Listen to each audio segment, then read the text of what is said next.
ਨੇ ਕਾਲ ਕਰ ਸਕਦੇ ਹੋ ਨਿੰਮਾ ਸਹੋਤਾ 209 277 0113 ਦੇ ਉੱਤੇ। ਇਹਨਾਂ ਸਾਰਿਆਂ ਦਾ ਧੰਨਵਾਦ। ਜੇਕਰ ਤੁਸੀਂ ਜਾਂ ਕੋਈ ਹੋਰ ਕਾਰੋਬਾਰ ਵੀ ਇਸ ਪ੍ਰੋਗਰਾਮ ਨੂੰ ਸਪਾਂਸਰ ਕਰਨਾ ਚਾਹੁੰਦੇ ਹੋ, ਸੰਪਰਕ ਕਰ ਸਕਦੇ ਹੋ ਨੰਬਰ 408 722 7698 ਦੇ ਉੱਤੇ। ਮਿੰਟੂ ਜੀ, ਗੱਲਬਾਤ ਦਾ ਸਿਲਸਿਲਾ ਸ਼ੁਰੂ ਕਰਦੇ ਜਾਈਏ। ਨਵਜੋਤ ਸਿੱਧੂ ਦੀ ਸਿਕਿਉਰਿਟੀ ਦੇ ਵਿੱਚ ਕਟੌਤੀ। ਜੀ ਦੇਖੋ, ਨਵਜੋਤ ਸਿੰਘ ਸਿੱਧੂ ਆ ਗਏ ਆ, ਨਵਜੋਤ ਸਿੰਘ ਸਿੱਧੂ ਛਾ ਗਏ ਆ। ਤੁਹਾਨੂੰ ਪਤਾ ਸੁਰਖੀਆਂ 'ਚ ਰਹਿਣ ਦੀ ਨਵਜੋਤ ਸਿੰਘ ਸਿੱਧੂ ਨੂੰ ਪੂਰੀ ਆਦਤ ਹੈ। ਤਾਂ ਨਵਜੋਤ ਸਿੰਘ ਸਿੱਧੂ ਸੁਰਖੀਆਂ 'ਚ ਰਹਿਣਗੇ ਕਿਉਂਕਿ ਸੁਰਖੀਆਂ ਖੁਦ ਨਵਜੋਤ ਸਿੰਘ ਸਿੱਧੂ ਨੂੰ ਜਾ ਕੇ ਭਾਲਦੀਆਂ ਨੇ, ਟੋਲਦੀਆਂ ਨੇ। ਤਾਂ ਹੁਣ ਮਾਮਲਾ ਕੀ ਹੈ ਕਿ ਸਿੱਧੂ ਨੇ ਪਹਿਲੇ ਦਿਨ ਹੀ ਨਿਸ਼ਾਨੇ ਕੱਸ ਦਿੱਤੇ ਸੀਗੇ ਤੇ ਪਹਿਲੇ ਦਿਨ ਹੀ ਜਦੋਂ ਇਹ ਨਿਕਲੇ ਨੇ ਜੇਲ੍ਹ ਤੋਂ, ਉਸੇ ਦਿਨ ਹੀ ਇਹਨਾਂ ਨੇ ਕਹਿ ਦਿੱਤਾ ਸੀਗਾ ਕਿ ਮੇਰੀ ਸਿਕਿਉਰਿਟੀ 'ਚ ਕਟੌਤੀ ਕਰ ਦਿੱਤੀ ਆ। ਉਦਣ ਵੀ ਕਿਹਾ ਸੀਗਾ ਇੱਕ ਸਿੱਧੂ ਇਹਨਾਂ ਨੇ ਮਰਵਾ ਦਿੱਤਾ, ਦੂਜਾ ਸਿੱਧੂ ਵੀ ਮਰਵਾ ਦੇਣਗੇ, ਪਰ ਕੋਈ ਚੱਕਰ ਨਹੀਂ ਹੈਗਾ, ਮੈਂ ਬੋਲਣੋਂ ਨਹੀਂ ਹਟਣਾ। ਅੱਜ ਇਹ ਸਿੱਧੂ ਮੂਸੇਵਾਲੇ ਦੇ ਪਿੰਡ ਗਏ ਸਨ, ਮੂਸਾ ਪਿੰਡ ਮਾਨਸਾ ਜ਼ਿਲ੍ਹੇ ਦੇ ਵਿੱਚ, ਜਿਹੜਾ ਕਿ ਹੁਣ ਤਾਂ ਕਿਤੇ ਜਾਣ ਪਛਾਣ ਦਾ ਮੁਹਤਾਜ ਨਹੀਂ ਹੈ। ਤਾਂ ਉੱਥੇ ਵੀ ਇਹਨਾਂ ਨੇ ਇਹੋ ਹੀ ਗੱਲ ਕਹੀ ਹੈ ਕਿ ਮੇਰੀ ਜਿਹੜੀ ਸਿਕਿਉਰਿਟੀ ਘਟਾ ਦਿੱਤੀ ਹੈ ਤੇ ਜੋ ਮੂਸੇਵਾਲੇ ਦੇ ਨਾਲ ਹੋਇਆ ਉਹੀ ਮੇਰੇ ਨਾਲ ਹੋ ਰਿਹਾ ਹੈ।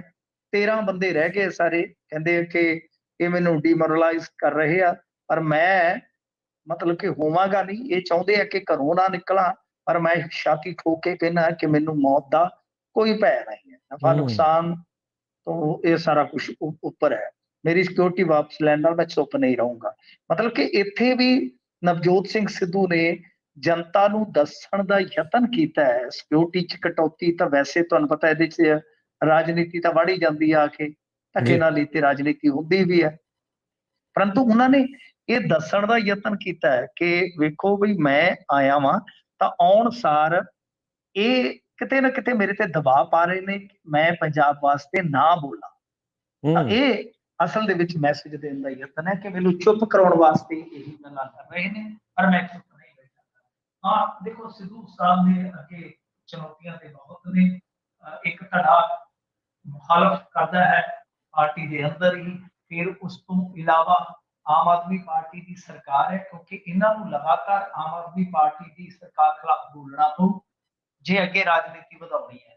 ਤਾਂ ਇਹ ਮਤਲਬ ਕਿ ਦੋਹਰਾ ਹੁਣ ਚੈਲੰਜ ਹੈ ਨਵਜੋਤ ਸਿੰਘ ਸਿੱਧੂ ਵਾਸਤੇ। ਨੰਬਰ 1 ਕਿ ਭਾਈ ਤੁਸੀਂ ਅੰਦਰੂਨੀ ਧੜੇਬੰਦੀ, ਖਾਨਾ ਜੰਗੀ ਜਿਹਦੇ ਵਿੱਚ ਇੱਕ ਘਾਹ ਖਿਡਾਰੀ ਇੱਕ ਪਾਸੇ ਨੇ, ਉਹਨਾਂ ਨਾਲ ਕਿਸ ਤਰ੍ਹਾਂ ਨਜਿੱਠੋਗੇ। ਤੇ ਦੂਸਰਾ ਇਹ ਆ ਕਿ ਚੁੱਪ ਤੁਸੀਂ ਰਹਿ ਨਹੀਂ ਸਕਦੇ, ਬੋਲਣਾ ਹੈ। ਤਾਂ ਸਰਕਾਰ ਦੇ ਨਾਲ ਜਿਹੜੀ ਟੱਕਰ ਹੋਏਗੀ ਸਿੱਧੂ ਦੀ, ਕਿ ਉਹ ਕਿਸ ਪੱਧਰ ਤੇ ਜਾਏ, ਦੇਖਣ ਵਾਲੀ ਗੱਲ ਹੋਵੇ। ਜੀ ਜੀ ਬਿਲਕੁਲ।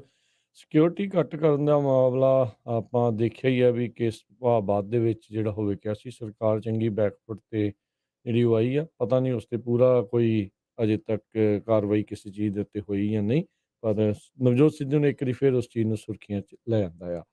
ਅਗਲੀ ਮਿੰਟੂ ਜੀ ਗੱਲ ਕਰੀਏ ਮੌਸਮ ਦੇ ਕਰਕੇ ਪੰਜਾਬ ਦੇ ਵਿੱਚ ਕਿਸਾਨਾਂ ਦੇ ਜਿਹੜੇ ਸੁਪਨਿਆਂ ਦੇ ਉੱਤੇ ਪਾਣੀ ਫਿਰ ਗਿਆ।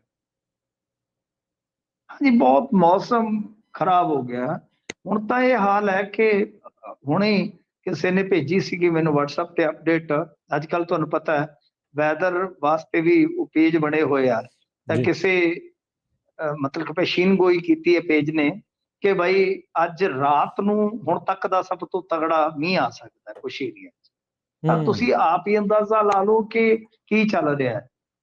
ਯਾਨੀ ਪਿਛਲੇ 10-12 ਦਿਨ ਤੋਂ ਬਹੁਤ ਜ਼ਿਆਦਾ ਬਰਬਾਦੀ ਹੋ ਚੁੱਕੀ ਹੈ। ਇੱਕ ਅੰਦਾਜ਼ਾ ਹੈ ਕਿ 13 ਲੱਖ ਹੈਕਟੇਅਰ, ਮਤਲਬ ਕਿ ਸਾਡਾ 33-34 ਲੱਖ ਕਿੱਲਾ ਕਣਕ ਦਾ ਜਿਹੜਾ ਉਹ ਮਾੜੇ ਮੌਸਮ ਦੇ ਪ੍ਰਭਾਵ ਹੇਠ ਆ ਗਿਆ। ਫਿਰ ਇਸ ਤੋਂ ਇਲਾਵਾ ਯੂਪੀ 'ਚ ਵੀ ਹੈ, ਮੱਧ ਪ੍ਰਦੇਸ਼ 'ਚ ਵੀ ਹੈ ਨੁਕਸਾਨ। ਹੁਣ ਪੰਜਾਬ ਦਾ ਜਿਹੜਾ ਬਚਿਆ ਖੁਚਿਆ ਇਲਾਕਾ ਸੀਗਾ, ਜਿੱਦਾਂ ਫਰੀਦਕੋਟ, ਫਿਰੋਜ਼ਪੁਰ, ਇਹਨਾਂ ਏਰੀਆ ਦੇ ਵਿੱਚ ਵੀ ਮੀਂਹ ਆਇਆ ਬਹੁਤ ਜ਼ਿਆਦਾ। ਤਾਂ ਹਟਦਾ ਹੀ ਨਹੀਂ, ਜਿੱਥੇ ਮੀਂਹ ਪੈਂਦਾ ਹਟਦਾ ਹੀ ਨਹੀਂ ਹੈ। ਇਹ ਗੱਲ ਸਾਫ਼ ਹੈ, ਸਪਸ਼ਟ ਹੈ ਕਿ ਮੌਸਮ ਦੀ ਗੜਬੜ ਕੁਝ ਐਸੀ ਹੋਈ ਪਈ ਆ ਕਿ ਕਮਾਲਾਂ ਹੀ ਹੋਈ ਜਾਂਦੀਆਂ ਨੇ, ਕਮਾਲਾਂ ਹੀ। ਤਾਂ ਇਹ ਸੂਰਤ ਹਾਲ ਹੈ। ਇਹਨਾਂ ਨੇ ਆਪਣੇ ਵਿਧਾਇਕ ਤੇ ਵਜ਼ੀਰ ਵੀ ਕਿਹਾ ਸੀਗਾ ਕਿ ਉਤਰੋ ਮੈਦਾਨ ਦੇ ਵਿੱਚ ਜਾਓ, ਖੇਤਾਂ 'ਚ ਲੋਕਾਂ ਦੇ ਦੁੱਖ ਦਰਦ ਵੰਡਾਓ। ਪਰ ਗੱਲ ਤੇ ਇਹ ਹੈ ਨਾ ਕਿ ਦੁੱਖ ਦਰਦ ਹੁਣ ਕਾਹਦੇ ਨਾਲ ਵੰਡਾਏ ਜਾਣ। ਗਰਦੌਰੀਆਂ ਵਗੈਰਾ ਹੋਣਗੀਆਂ, ਕੁਛ ਮੁਆਵਜ਼ਾ ਪਏਗਾ ਖਾਤਿਆਂ 'ਚ ਤੇ ਤਾਂ ਹੀ ਗੱਲ ਬਣਨੀ ਆ। ਪਰ ਮੈਂ ਇਸ ਚੀਜ਼ ਨੂੰ ਇੱਕ ਹੋਰ ਗੱਲ ਨਾਲ ਵੀ ਜੋੜਦਾ ਹਾਂ ਕਿ ਇੰਡੀਆ ਕਿਤੇ ਫੂਡ ਸੰਕਟ ਦੇ ਵਿੱਚ ਨਾ ਫਸ ਜਾਵੇ। ਹਾਲਾਂਕਿ ਜੀ। ਇਹਨਾਂ ਦੇ ਕੋਲ ਮਤਲਬ ਕਿ ਉਤਪਾਦਨ ਵਾਸਤੇ ਹੈ ਯੂਪੀ, ਮੱਧ ਪ੍ਰਦੇਸ਼ ਦਾ ਏਰੀਆ, ਹਰਿਆਣਾ ਹੈ, ਕੁਛ ਹੈ ਤਾਂ ਹੈ, ਪਰ ਕਿਉਂਕਿ ਇੰਡੀਆ ਖੁਦ ਬਹੁਤ ਵੱਡਾ ਖਪਤਕਾਰ ਹੈ ਫੂਡ ਦਾ, ਤੇ ਜੇ ਪੰਜਾਬ ਦੇ ਵਿੱਚ ਇਹ ਲਗਾਤਾਰ ਕਣਕ, ਪਿਛਲੀ ਵਾਰੀ ਸੋਕਾ ਮਾਰ ਗਿਆ ਸੀ, ਤੁਹਾਨੂੰ ਯਾਦ ਹੋਣਾ, ਬਹੁਤ ਜ਼ਿਆਦਾ ਗਰਮੀ ਪਈ ਸੀ, ਹੂੰ, ਹੂੰ, ਹੂੰ, ਐਤਕੀ ਹੁਣ ਇਹ ਰੋੜਾ ਮਾਰ ਗਿਆ। ਤੇ ਜੇ ਇਹ ਹੂੰ, ਲਗਾਤਾਰ, ਇਹ ਪੰਜਾਬ ਵਾਸਤੇ ਤੇ ਹੈ ਹੀ ਆ, ਦੇਖੋ ਅਸੀਂ ਤਾਂ ਤੁਹਾਡੇ ਸਾਹਮਣੇ ਆ, ਕਈ ਮਹੀਨਿਆਂ ਤੋਂ ਨਹੀਂ, ਸ਼ਾਇਦ ਕਈ ਸਾਲਾਂ ਤੋਂ ਚੀਕੋ ਪੁਕਾਰ ਕਰ ਰਹੇ ਹਾਂ ਕਿ ਅਸੀਂ ਇਹ ਆਪਣੀਆਂ ਲੜਾਈਆਂ ਦੇ ਵਿੱਚ ਇੰਨੇ ਉਲਝੇ ਹੋਏ ਆ ਕਿ ਸਾਨੂੰ ਆਪਣਾ ਭਵਿੱਖ ਜਿਹੜਾ ਬਹੁਤ ਖਤਰਨਾਕ ਦਿਸ਼ਾ ਵੱਲ ਵੱਧ ਰਿਹਾ, ਉਹ ਦੀਦਾ ਹੀ ਨਹੀਂ ਹੈ। ਅੱਜ ਇੱਕ ਹੂੰ, ਰਿਪੋਰਟ ਵੀ ਹੈ, ਇੰਟਰਨੈਸ਼ਨਲ ਰਿਪੋਰਟ ਹੈ ਕਿ 2050 ਤੱਕ ਪੰਜਾਬ ਦਾ ਮੌਸਮ ਇਸ ਤਰ੍ਹਾਂ ਦਾ ਹੋਏਗਾ ਕਿ ਬਰਬਾਦੀਆਂ ਆਮ ਹੋ ਜਾਣਗੀਆਂ, ਕਦੇ ਸੋਕਾ, ਕਦੇ ਹੜ੍ਹ। ਬਹੁਤ ਬੁਰੀ ਖਬਰ ਹੈ, ਬਹੁਤ ਬੁਰੀ ਰਿਪੋਰਟ ਹੈ ਕਿ ਤੁਹਾਡਾ ਉਤਪਾਦਨ ਜਿਹੜਾ ਹੈ ਉਹ ਲਗਭਗ 15% ਘਟ ਜਾਏਗਾ ਜਿੰਨਾ ਹੂੰ, ਮੌਜੂਦਾ ਹੈ। ਹੂੰ, ਇਸ ਤੋਂ ਇਲਾਵਾ ਪਾਣੀ ਜਿਹੜਾ ਹੈ ਉਹ ਇੱਕ ਪਾਣੀ ਦਾ ਖਾਤਮਾ, ਉਹ ਤਾਂ ਇੱਕ ਸੰਕਟ ਹੈ ਹੀ ਹੈ। ਉਹਨਾਂ ਨੇ ਤਾਂ ਬਹੁਤ ਕੁਝ ਦੱਸਿਆ ਹੈ। ਇਹ ਹੁਣ ਸਮਝਣ ਵਾਲੀ ਗੱਲ ਹੈ ਕਿ ਕਿਸੇ ਮਾਮਲੇ ਦੇ ਵਿੱਚ ਜਾ ਕੇ ਅਸੀਂ ਗੰਭੀਰ ਕਦੋਂ ਹੁੰਦੇ ਆ, ਇਹ ਦੇਖਣਾ ਪਏਗਾ। ਤੋ ਇਹ ਜਿਹੜਾ ਹੁਣ ਮੀਂਹਾਂ ਵਾਲਾ ਇਦਾਂ ਦਾ ਕਰੁੱਤੇ ਮੀਂਹ ਜਿਹੜੇ ਪੈਂਦੇ ਪਏ ਨੇ, ਇਹਨਾਂ ਦਾ ਹੁਣ ਕੋਈ ਸਾਨੂੰ ਕੋਈ ਸਮਝ ਵੀ ਨਹੀਂ ਲੱਗਦੀ ਕਿ ਕੀ ਚੱਕਰ ਕਿਉਂ ਹੈ। ਸਾਈਕਲ ਜਿਹੜਾ ਕੁਦਰਤੀ ਅੱਗੇ ਸੀਗਾ ਮੌਸਮ ਦਾ, ਕਿਵੇਂ ਵਿਗੜਿਆ। ਕੋਈ ਕਹਿੰਦਾ ਕਲਾਈਮੇਟ ਚੇਂਜ ਹੈ, ਕੋਈ ਕਹਿੰਦਾ ਕਿ ਇਹ ਕਲਾਊਡ ਸੀਡਿੰਗ ਹੈ ਜੀ, ਪਰ ਬਥੇਰਾ ਕੁਛ ਆ, ਪਰ ਸਾਨੂੰ ਸਮਝ ਨਹੀਂ ਆ ਰਹੀ ਕਿ ਕਿੱਧਰ ਨੂੰ ਜਾਈਏ। ਮਤਲਬ ਕਿ ਜੀ, ਤਬਾਹ ਹੋ ਰਹੀਆਂ ਨੇ ਫਸਲਾਂ, ਜਿਹਨੂੰ ਪੁੱਛੀਦਾ। ਹੁਣ ਗੱਲ ਇਹ ਹੈ ਕਿ ਸਾਡੀਆਂ ਇੱਥੇ ਜਦੋਂ ਵੱਟਾਂ ਰੋਂਦੀਆਂ ਨੇ, ਹੱਟਾਂ ਵੀ ਰੋਂਦੀਆਂ ਨੇ ਨਾਲ, ਸਮਝਦੇ ਜੇ ਨਾ, ਬਿਲਕੁਲ, ਕਿ ਖੇਤਾਂ ਦੇ ਵਿੱਚ ਜੇ ਨੁਕਸਾਨ ਹੋ ਗਿਆ ਤੇ ਹੱਟੀਆਂ ਵਾਲੇ ਵੀ ਰੋਂਦੇ ਨੇ ਵਿਚਾਰੇ, ਕਿ ਅਸੀਂ ਕਿੱਧਰ ਨੂੰ ਜਾਈਏ। ਸੋ ਇਸ ਕਰਕੇ ਬਹੁਤ ਬੁਰੀ ਹਾਲਤ ਆ, ਜਿੱਧਰ ਵਰਦਾ ਬਸ ਵਰੀ ਤੁਰਿਆ ਜਾਂਦਾ। ਹੁਣ ਤੇ ਮਾਝੇ ਵੱਲ ਵੀ ਦੱਸਦੇ ਆ ਕਿ ਛੱਟ ਤਗੜਾ ਲਾ ਗਿਆ, ਤਾਂ ਬਹੁਤ ਬੁਰੀ ਹਾਲਤ ਆ। ਹੁਣ ਕਣਕ ਦਾ ਜਿਹੜਾ ਟੀਚਾ ਸੀ, ਮੇਰੇ ਖਿਆਲ ਦੇ ਨਾਲ ਅਸੀਂ ਉਹਦੇ ਤੋਂ ਬਹੁਤ ਪਿੱਛੇ ਰਹਿ ਜਾਵਾਂਗੇ। ਇਹ ਪੰਜਾਬ ਹੀ ਨਹੀਂ, ਇੰਡੀਆ ਵਾਸਤੇ ਵੀ ਇੱਕ ਬਹੁਤ ਵੱਡਾ ਝਟਕਾ ਹੈ, ਕਿਉਂਕਿ ਜਿਵੇਂ ਮੈਂ ਤੁਹਾਨੂੰ ਕਿਹਾ, ਪਹਿਲਾਂ ਮੱਧ ਪ੍ਰਦੇਸ਼ 'ਚ ਕਣਕ ਖਰਾਬ ਹੋਈ, ਫਿਰ ਯੂਪੀ ਦੇ ਵਿੱਚ, ਤੇ ਹੁਣ ਪੰਜਾਬ ਦੇ ਵਿੱਚ, ਤੇ ਜੇ ਹਰਿਆਣੇ 'ਚ ਵੀ ਥੋੜਾ ਬਹੁਤਾ ਝਟਕਾ ਲੱਗ ਗਿਆ ਤਾਂ ਤੁਸੀਂ ਸੋਚ ਸਕਦੇ ਹੋ ਕਿ ਗਾਂ ਫਿਰ ਫੂਡ ਕ੍ਰਾਈਸਿਸ ਕਿਸ ਕਿਸਮ ਦਾ ਇੰਡੀਆ ਫੇਸ ਕਰੇਗਾ। ਪੰਜਾਬ ਦੇ ਵਿੱਚ ਜਿੰਨੇ ਇਹਨਾਂ ਦੇ ਗੋਦਾਮ ਸਨ, ਉਹ ਸਾਰੇ ਦੇ ਸਾਰੇ ਹੀ ਖਾਲੀ ਹੋ ਚੁੱਕੇ ਨੇ ਇਸ ਵੇਲੇ। ਬਿਲਕੁਲ ਮਿੰਟੂ ਜੀ, ਕਲਾਈਮੇਟ ਚੇਂਜ ਦੇ ਚੱਲਦਿਆਂ ਦੁਨੀਆ ਭਰ ਦੇ ਵਿੱਚ ਇਹ ਸਥਿਤੀਆਂ ਜਿਹੜੀਆਂ ਉਹ ਬਹੁਤ ਮਾੜੀ ਜਿਹੜੀ ਆ ਉਹ ਚੱਲ ਰਹੀਆਂ ਆ। ਸੋ ਮੌਸਮੀ ਚੱਕਰ ਜਿਹੜੇ ਆ, ਗਰਮੀ, ਬੇਹੱਦ ਗਰਮੀ, ਤੇ ਜਦੋਂ ਇਦਾਂ ਦੀ ਆ ਤੇ ਫਿਰ ਗੜੇਮਾਰੀ ਵਾਲੀ ਜਿਹੜੀ ਸਥਿਤੀ ਆ, ਸੋ ਸਥਿਤੀ ਬਹੁਤ ਜ਼ਿਆਦਾ ਚੇਂਜ ਹੋ ਰਹੀ ਆ। ਜਿਹੜੀ ਕਿਸਾਨ ਨੀਤੀ ਇਹਨਾਂ ਨੇ ਲੈ ਕੇ ਆਉਣੀ, ਕੀ ਇਹਦੇ ਉੱਤੇ ਕੋਈ ਡਿਸਕਸ਼ਨ ਵਗੈਰਾ ਸੋਚ ਰਹੀ ਹੈ ਸਰਕਾਰ ਵੀ ਕਲਾਈਮੇਟ ਚੇਂਜ ਨੂੰ ਨਜਿੱਠਣ ਲਈ ਕੀ ਜਿਹੜਾ ਅੱਗੇ ਕੀਤਾ ਜਾ ਸਕਦਾ? ਨਹੀਂ ਦੇਖੋ, ਹਾਲੇ ਤਾਂ ਤਿਆਰ ਹੀ ਕਰ ਰਹੇ ਨੇ। ਖੇਤੀ ਨੀਤੀ ਜਦੋਂ ਆਏਗੀ ਫਿਰ ਉਹਦੇ 'ਚ ਪਤਾ ਲੱਗੇਗਾ ਕਿ ਕੀ ਐਕਸਟਰਾ ਇਹ ਉਹਦੇ 'ਚ ਕੁਛ ਸ਼ਾਮਲ ਕਰਦੇ ਆ, ਜਾਂ ਬਜਟ ਦੇ ਵਿੱਚ ਤਾਂ ਇਹਨਾਂ ਕੁਛ ਰੱਖਿਆ ਨਹੀਂ ਮੈਨੂੰ ਲੱਗਦਾ। ਇਹ ਖੋਜ ਦਾ ਵਿਸ਼ਾ, ਤੇ ਇਹਦੇ ਨਾਲ ਇਹ ਹੈ ਕਿ ਭਾਰਤ ਸਰਕਾਰ ਨੂੰ ਅੱਗੇ ਆਉਣਾ ਪਵੇ। ਹੂੰ, ਹੂੰ, ਇਨਵੈਸਟਮੈਂਟ ਤਾਂ ਦੇਖੋ ਭਾਰਤ ਸਰਕਾਰ ਨੂੰ ਕਰਨੀ ਪਵੇਗੀ। ਇਹ ਤਾਂ ਬਹੁਤ ਵੱਡਾ ਮਾਮਲਾ ਬਣ ਗਿਆ ਨਾ, ਕਿਉਂਕਿ ਪੈਰਿਸ ਡੀਲ ਦੇ ਵਿੱਚੋਂ ਪੈਸੇ ਤਾਂ ਇਹ ਲੈਂਦੇ ਨੇ। ਹੂੰ, ਹੂੰ, ਹੂੰ, ਪੈਸੇ ਸਾਨੂੰ ਆ ਰਹੇ ਨੇ ਜਦੋਂ, ਤਾਂ ਫਿਰ ਸਾਨੂੰ ਕੰਮ ਤਾਂ ਕਰਨਾ ਪਵੇਗਾ ਨਾ ਉਹਦੇ ਤੇ। ਹੁਣ ਹੌਲੀ ਹੂੰ, ਹੌਲੀ ਹੋ ਸਕਦਾ ਹੈ ਕੋਈ 5-10 ਸਾਲਾਂ 'ਚ ਕੋਈ ਚੇਂਜ ਆਵੇ, ਅਦਰਵਾਈਜ਼ ਨਹੀਂ ਤਾਂ ਫਿਰ ਬਰਬਾਦੀ ਤੈਅ ਹੈ। ਜੀ। ਅਗਲੀ ਮਿੰਟ 'ਚ ਗੱਲ ਕਰੀਏ, ਕ੍ਰਿਸਚਨ ਭਾਈਚਾਰੇ ਨੇ ਬਣਾ ਦਿੱਤੀ ਯੂਨਾਈਟਿਡ ਪੰਜਾਬ ਪਾਰਟੀ। ਹਾਂਜੀ ਦੇਖੋ, ਅੱਜ ਸਵੇਰ ਤੋਂ ਹੀ ਇਹ ਖਬਰਾਂ ਆ ਰਹੀਆਂ ਸਨ, ਹਾਲਾਂਕਿ ਪਹਿਲਾਂ ਖੰਡਨ ਆਇਆ। ਉਹ ਜਿਹੜੇ ਹੈਗੇ ਨੇ ਦਿਓਲ ਸਾਹਿਬ ਖੋਜੇਵਾਲ ਵਾਲੇ, ਉਹਨਾਂ ਨੇ ਤੇ ਡਿਨਾਈ ਕਰ ਦਿੱਤਾ ਸੀ, ਪਰ ਦੇਰ ਸ਼ਾਮ ਪਾਰਟੀ ਇਹਨਾਂ ਦੀ ਜਿਹੜੀ ਹੋਂਦ ਵਿੱਚ ਆ ਗਈ ਆ, ਯੂਨਾਈਟਿਡ ਪੰਜਾਬ ਪਾਰਟੀ। ਹੂੰ, ਹੂੰ, ਯਾਨੀ ਜਿਵੇਂ ਅੱਗੇ ਸੰਯੁਕਤ ਸਮਾਜ ਮੋਰਚਾ ਦੇਖਿਆ ਸੀ ਇੱਕ ਪਾਰਟੀ, ਤੇ ਫਿਰ ਆਪਾਂ ਅਕਾਲੀ ਦਲ ਸੰਯੁਕਤ, ਤੇ ਹੁਣ ਇਹਨਾਂ ਨੇ ਬਣਾ ਲਈ ਹੈ ਸੰਯੁਕਤ ਪੰਜਾਬ ਪਾਰਟੀ। ਵੇਖੋ, ਹਰੇਕ ਨੂੰ ਪਾਰਟੀ ਬਣਾਉਣ ਦਾ ਹੱਕ ਆ। ਇੰਡੀਆ ਦੇ ਵਿੱਚ 2700-2800 ਪਾਰਟੀ ਰਜਿਸਟਰਡ ਆ, ਅਨਰਜਿਸਟਰਡ ਵੀ ਮੇਰੇ ਖਿਆਲ ਨਾਲ ਇੰਨੀਆਂ ਹੀ ਹੋਣਗੀਆਂ, ਤੇ ਜਾਂ ਇਸ ਤੋਂ ਵੱਧ ਵੀ ਹੋ ਸਕਦੀਆਂ ਨੇ। ਤਾਂ ਇੱਥੇ ਸਭ ਨੂੰ ਡੈਮੋਕ੍ਰੈਟਿਕ ਰਾਈਟ ਹੈ ਕਿ ਤੁਸੀਂ ਬਾਈ ਆਪਣੀ ਪਾਰਟੀ ਬਣਾਓ, ਆਓ ਪੋਲੀਟੀਕਲ ਸਿਸਟਮ ਦੇ ਵਿੱਚ ਆ ਕੇ ਵੋਟਾਂ ਮੰਗੋ। ਜੇ ਤੁਹਾਡੇ 'ਚ ਦਮ ਹੈ ਤਾਂ ਜਿੱਤ ਜਾਓਗੇ ਤੁਸੀਂ। ਹੁਣ ਦੇਖੋ, ਈਸਾਈਆਂ ਦੀ ਰਾਜਨੀਤੀ ਬਾਰੇ ਤਾਂ ਹਾਲੇ ਕੁਝ ਕਿਹਾ ਨਹੀਂ ਜਾ ਸਕਦਾ ਕਿ ਕਿਸ ਤਰ੍ਹਾਂ ਦੀ ਰਾਜਨੀਤੀ ਹੋਏਗੀ, ਪਰ ਉਹਨਾਂ ਦੇ ਇੱਕ ਬੁਲਾਰੇ ਨੂੰ ਸੁਣਦਿਆਂ ਮੈਂ ਮਹਿਸੂਸ ਕਰ ਸਕਦਾ ਸੀ ਕਿ ਉਹ ਕੀ ਕਹਿਣਾ ਚਾਹੁੰਦੇ ਆ। ਇੱਕ ਤੇ ਉਹ ਇਹ ਆ ਕਿ ਬਈ ਸਾਨੂੰ ਹੁਣ ਬਣਦਾ ਮਾਣ ਸਤਿਕਾਰ ਨਹੀਂ ਦਿੱਤਾ ਜਾ ਰਿਹਾ।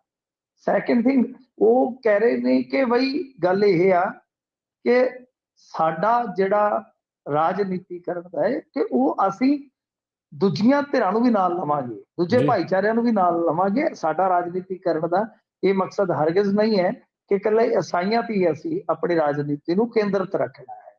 ਤਾਂ ਹੁਣ ਦੇਖੋ ਰਾਜਨੀਤੀ 'ਚ ਤਾਂ ਬਿਲਕੁਲ ਪੰਜਾਬ ਦੀ ਜਿਸ ਤਰ੍ਹਾਂ ਦੀ ਡੈਮੋਗ੍ਰਾਫੀ ਹੈ, ਪੰਜਾਬ ਦੇ ਵਿੱਚ ਜਿਸ ਤਰ੍ਹਾਂ ਦਾ ਆਪਾਂ ਰਾਜ ਪ੍ਰਬੰਧ ਦੇਖਦੇ ਹਾਂ, ਸਮਾਜਿਕ ਤਾਣਾ ਬਾਣਾ ਜਿੱਦਾਂ ਦੇਖਦੇ ਹਾਂ, ਉਹਦੇ ਵਿੱਚ ਇਹ ਸਾਫ਼ ਆ ਕਿ ਤੁਹਾਨੂੰ ਸਾਰੀਆਂ ਕਮਿਊਨਿਟੀਜ਼ ਦੀ ਵੋਟ ਲੈਣੀ ਪੈਂਦੀ ਹੈ।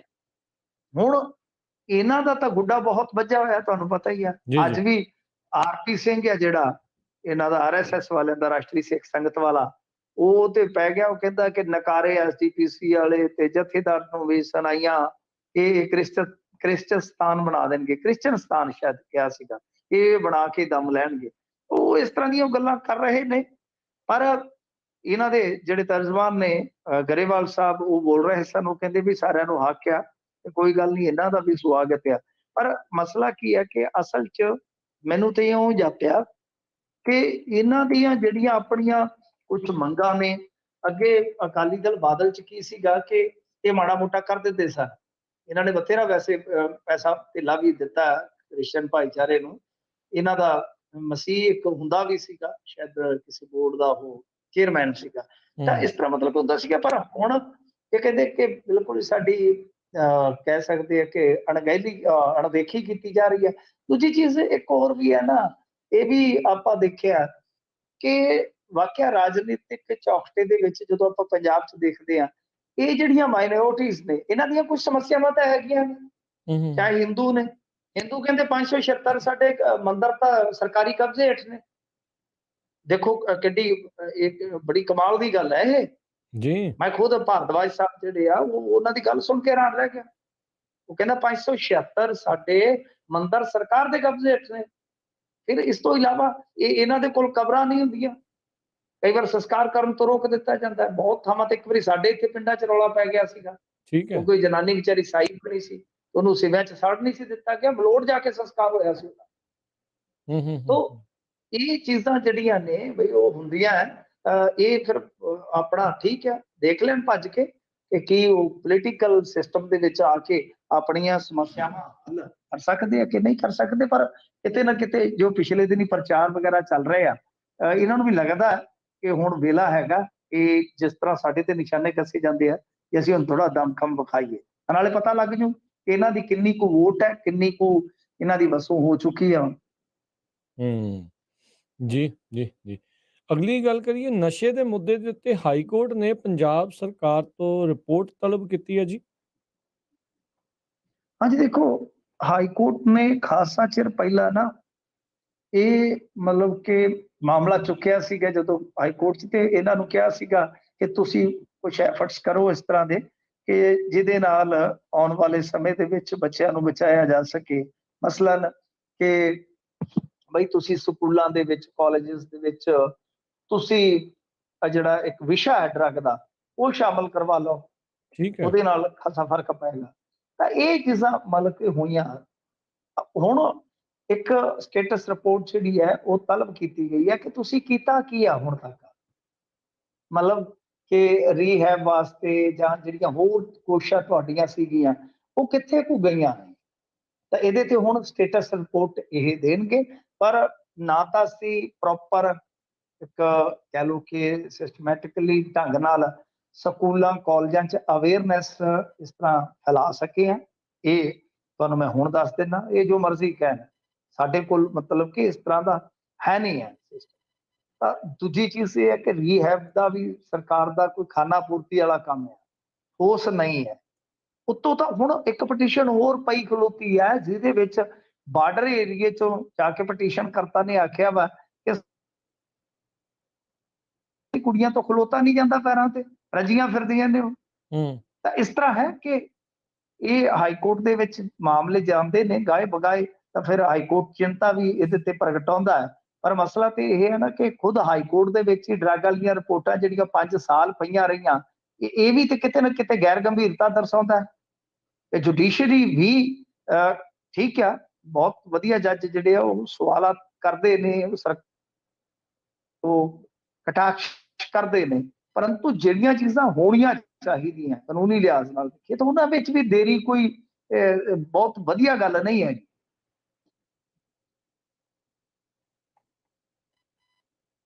ਜੀ मिंटू जी। हाँ जी, हाँ जी। हाँ जी, हाँ जी, ठीक है। मैं ਕਿਹਾ ਸ਼ਾਇਦ ਆਵਾਜ਼ ਤਾਂ ਨਹੀਂ ਕੱਟ ਹੋ ਗਈ ਕਿਉਂਕਿ ਅਚਨਚੇਤੇ ਤੇ ਅਗਲੀ ਜਿਹੜੀ ਆਪਾਂ ਖਬਰ ਦੇ ਉੱਤੇ ਗੱਲ ਕਰੀਏ ਮਿੰਟੂ ਜੀ, ਪੀਯੂ ਕਰਪਸ਼ਨ ਮਾਮਲੇ ਦੀ ਜਾਂਚ ਕਰ ਸਕਦੀ ਹੈ ਕਹਿੰਦੇ ਪੰਜਾਬ ਪੁਲਿਸ। ਹਾਂਜੀ ਦੇਖੋ, ਪੀਯੂ ਕਰਪਸ਼ਨ ਦਾ ਮਾਮਲਾ ਕੀ ਹੈ ਪੰਜਾਬ ਯੂਨੀਵਰਸਿਟੀ ਦਾ। ਇਹਦੇ ਚ ਇੱਕ ਜਿਹੜੇ ਸੀਗੇ ਵਾਈਸ ਚਾਂਸਲਰ ਰਾਜ ਕੁਮਾਰ ਜੀ, ਉਹਨਾਂ ਦਾ ਬਹੁਤ ਰੇੜਕਾ ਪਿਆ, ਤੁਹਾਨੂੰ ਯਾਦ ਹੋਏਗਾ। ਬਹੁਤ ਖਬਰਾਂ ਕੀਤੀਆਂ ਨੇ ਆਪਾਂ ਕਿ ਇਲੈਕਸ਼ਨ ਲੇਟ ਤੇ ਫਲਾਂ ਫਲਾਂ ਜੀ ਜੀ, ਉਹ ਸਾਰਾ ਕੁਝ ਚੱਲਿਆ।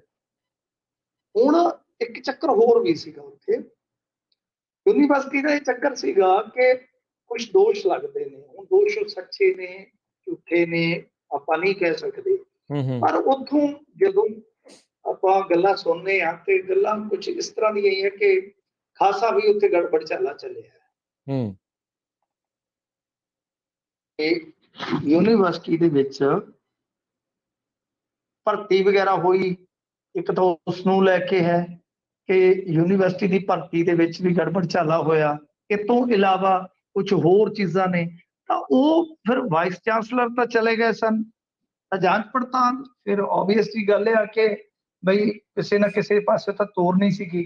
ਹੁਣ ਜਦੋਂ ਉੱਥੇ ਵਾਈਸ ਚਾਂਸਲਰ ਬਦਲੇ ਆ, ਬੀਬੀ ਰੇਨੂ ਜੀ ਆ ਗਏ ਨੇ, ਤਾਂ ਇਹ ਫਾਈਲਾਂ ਜਿਹੜੀਆਂ ਅੱਗੇ ਖਿਸਕਦੀਆਂ ਨਜ਼ਰ ਆ ਰਹੀਆਂ, ਕਿਉਂਕਿ ਸਾਫ਼ ਪਤਾ ਹੈ ਸਪਸ਼ਟ ਸਭ ਨੂੰ ਕਿ ਜਿਹੜੇ ਉਹ ਵੀਸੀ ਸਾਹਿਬ ਸੀਗੇ ਉਹ ਸੀਗੇ ਕੁਝ ਜ਼ਿਆਦਾ ਹੀ ਆਰਐਸਐਸ ਪ੍ਰੇਮੀ, ਜ਼ਿਆਦਾ ਹੀ ਸੀ। ਉਹਨਾਂ ਦੇ ਹਮੇਸ਼ਾ ਇਹ ਦੋਸ਼ ਲੱਗਾ ਕਿ ਬਈ ਇਹ ਕਥਿਤ ਤੌਰ ਤੇ ਉਹਨਾਂ ਦੇ ਪ੍ਰਭਾਵ ਹੇਠ ਕੰਮ ਕਰਦੇ ਨੇ। ਤਾਂ ਚਲੋ ਹੋ ਸਕਦਾ ਹੋਣ ਜਾਂ ਨਾ ਹੋਣ, ਇਹ ਤਾਂ ਪਤਾ ਨਹੀਂ, ਪਰ ਉਹ ਬੜਾ ਰੌਲਾ ਪਿਆ, ਰੇੜਕਾ ਉੱਥੇ ਪੈਂਦਾ ਰਿਹਾ। ਤਾਂ ਗੱਲ ਇਹ ਹੈ ਕਿ ਕਿਸੇ ਨਾ ਕਿਸੇ ਤਰ੍ਹਾਂ ਉਹ ਫਿਰ ਮਾਮਲਾ ਜਿਹੜਾ ਲਮਕਿਆ ਵੀ। ਜਾਂਚ ਪੜਤਾਲ ਹੁਣ ਪੰਜਾਬ ਪੁਲਿਸ ਵੀ ਇੰਨੀ ਜ਼ਿਆਦਾ ਸ਼ਿੱਦਤ ਦੇ ਨਾਲ ਤੁਹਾਨੂੰ ਪਤਾ ਕਿ ਕੰਮ ਨਹੀਂ ਕਰ ਸਕਦੀ ਜਦੋਂ ਤੱਕ ਪੋਲੀਟੀਕਲੀ ਕੁਛ ਰੋਕਾਂ ਨਾ ਹੋਣ। ਜਦੋਂ ਕੁਛ ਰੋਕਾਂ ਹੁੰਦੀਆਂ ਤਾਂ ਫਿਰ ਤੁਹਾਨੂੰ ਪਤਾ ਹੀ ਹੈ ਜਿਸ ਤਰ੍ਹਾਂ ਜਾਂਦੀ ਹੈ ਜਾਂਚ ਪੜਤਾਲ।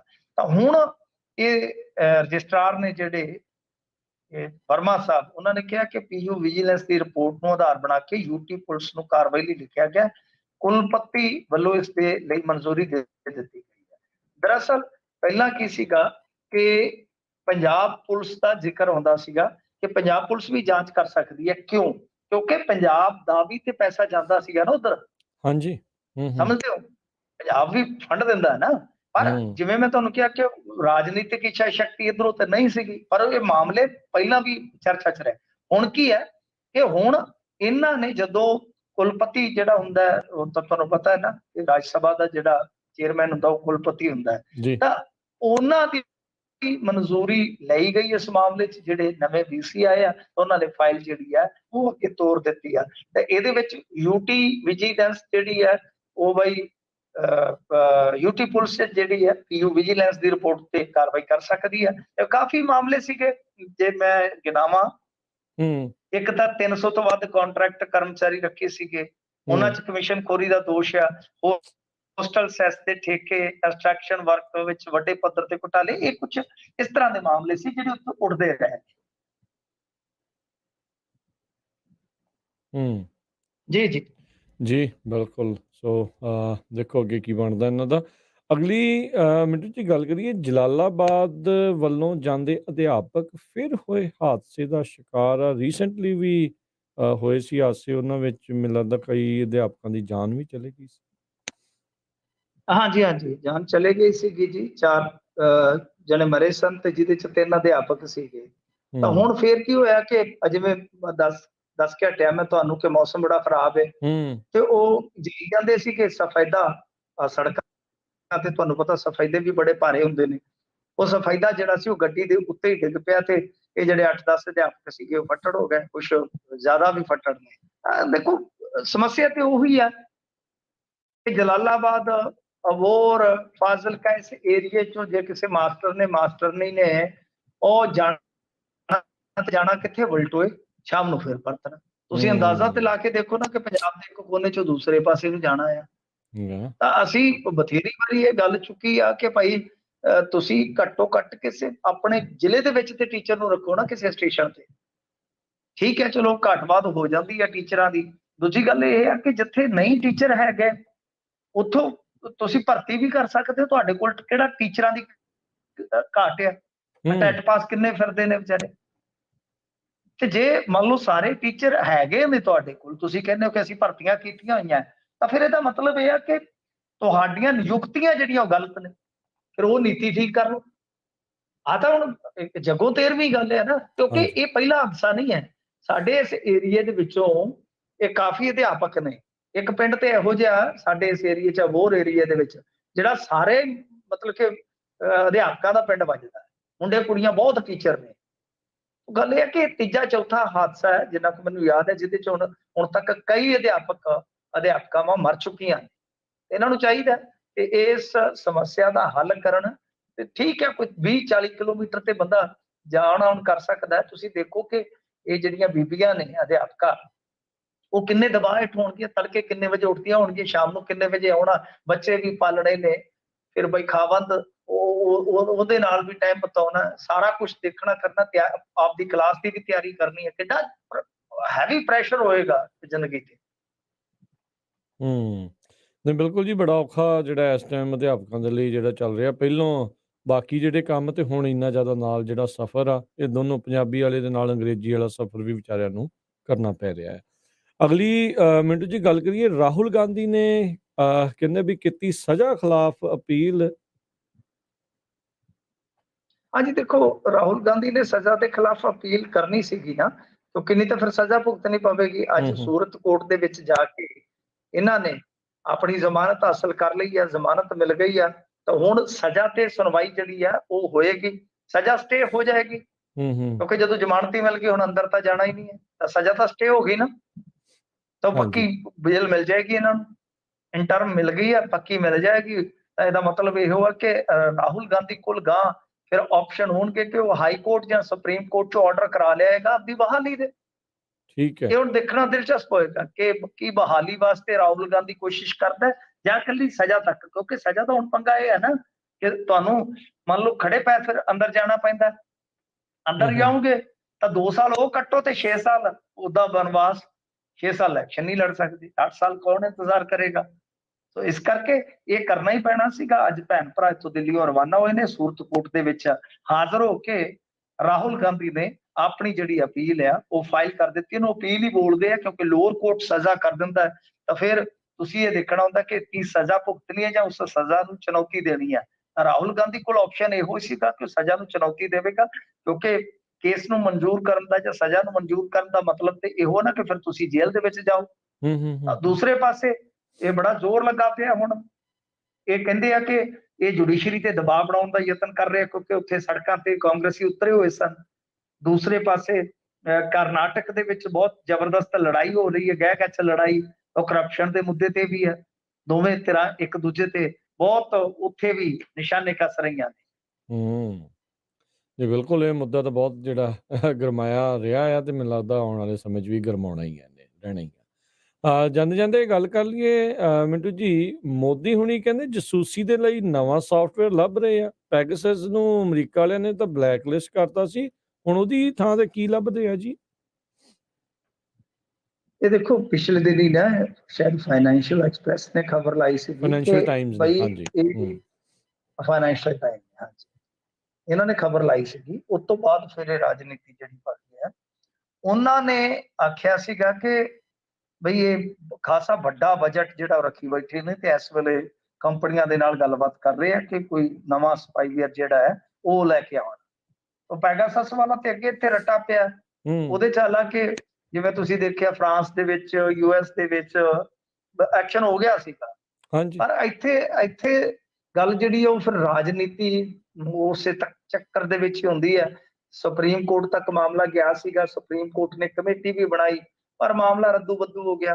ਹਾਲ ਦੀ ਘੜੀ ਕੁਝ ਵੀ ਉਹਦਾ ਪਤਾ ਨਹੀਂ ਹੈਗਾ। ਤਾਂ ਹੂੰ। ਹੁਣ ਜੈਰਾਮ ਰਮੇਸ਼ ਨੇ, ਜਿਹੜੇ ਕਿ ਬਹੁਤ ਵੱਡੇ ਨੇਤਾ ਨੇ ਕਾਂਗਰਸ ਦੇ, ਇਹਨਾਂ ਨੇ ਇੱਕ ਮਤਲਬ ਕਿ ਬਿਆਨ ਦਿੱਤਾ ਇਹਦੇ ਤੇ ਕਿ ਕੇਂਦਰ ਸਰਕਾਰ ਇਸ ਤਰ੍ਹਾਂ ਦੇ ਸਪਾਈਵੇਅਰ ਜਿਹੜੇ ਖਰੀਦਣ ਤੇ ਵਿਚਾਰ ਕਰ ਰਹੀ ਹੈ ਤੇ ਜਿਹੜੇ ਨਵੇਂ ਸਪਾਈਵੇਅਰ ਹੋਣਗੇ ਇਹਨਾਂ ਦੇ ਜ਼ਰੀਏ 12 ਕਰੋੜ ਅਮਰੀਕੀ ਡਾਲਰ ਖਰਚ ਕਰਨ ਦੀ ਯੋਜਨਾ, ਮੈਂ ਜਿਵੇਂ ਤੁਹਾਨੂੰ ਦੱਸਿਆ ਸੀਗਾ ਕਿ ਇੱਕ ਹਾਂਜੀ। ਬਜਟ ਰੱਖਿਆ ਗਿਆ। ਤੇ ਹੂੰ। ਕਹਿੰਦੇ ਆ ਕਿ ਪਿਛਲੇ ਚੋਣਾਂ ਤੋਂ ਪਹਿਲਾਂ ਇਹ ਮੋਦੀ ਸਾਹਿਬ ਹੋਰਾਂ ਨੇ ਪੈਗਾਸਸ ਲਿਆਂਦਾ ਸੀ ਤੇ ਐਤਕੀ ਹੁਣ ਦੇਖੋ ਕਿਹੜਾ ਲਿਆਉਂਦੇ ਆ।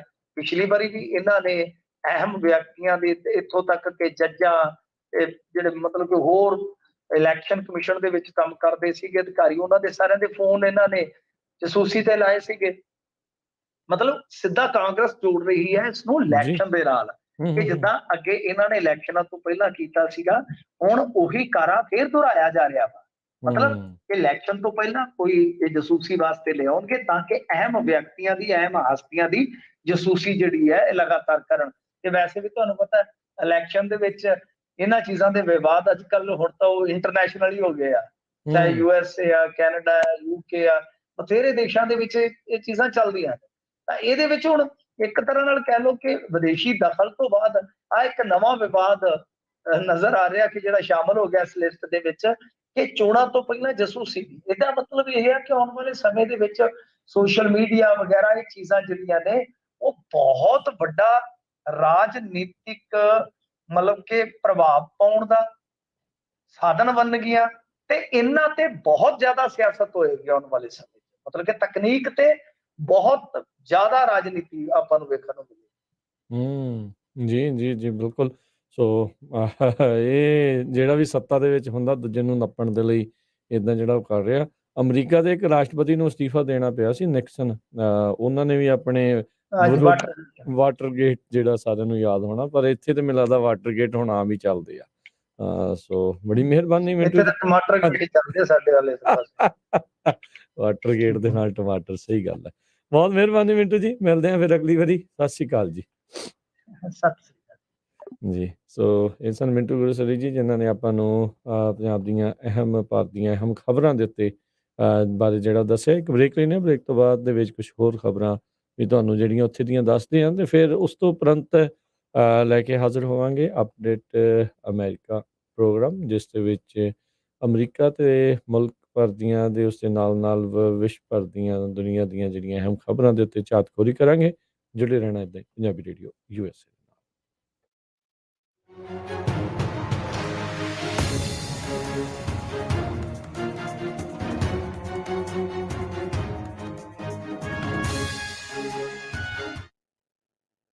ਜੁਗਨੀ ਜੁਗਨੀ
ਬ੍ਰੇਕ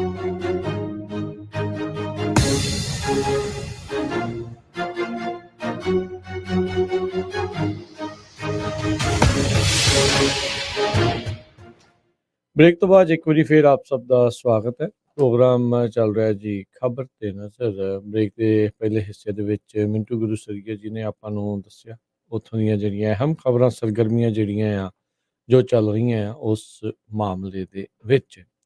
ਗੱਲ ਉੱਥੋਂ ਹੀ ਥੋੜ੍ਹੀ ਜੀ ਤੋਰ ਲੈਂਦੇ ਆ ਜਿਹੜੇ ਪੈਗਸਸ ਦੇ ਜਿਹੜੇ ਮਾਮਲੇ ਨੂੰ ਜਿਹੜਾ ਉਹ ਲੈ ਕੇ ਵੀ ਭਾਰਤ ਦੇਖੋ ਹੁਣ ਕਿਸ ਤਰੀਕੇ ਦੇ ਨਾਲ ਇੱਕ ਨਵਾਂ ਸਪਾਈਵੇਅਰ ਯਾਨੀ ਕਿ ਜਾਸੂਸੀ ਕਰਨੋਂ ਉਹਨਾਂ ਨੇ ਹਟਣਾ ਨਹੀਂ।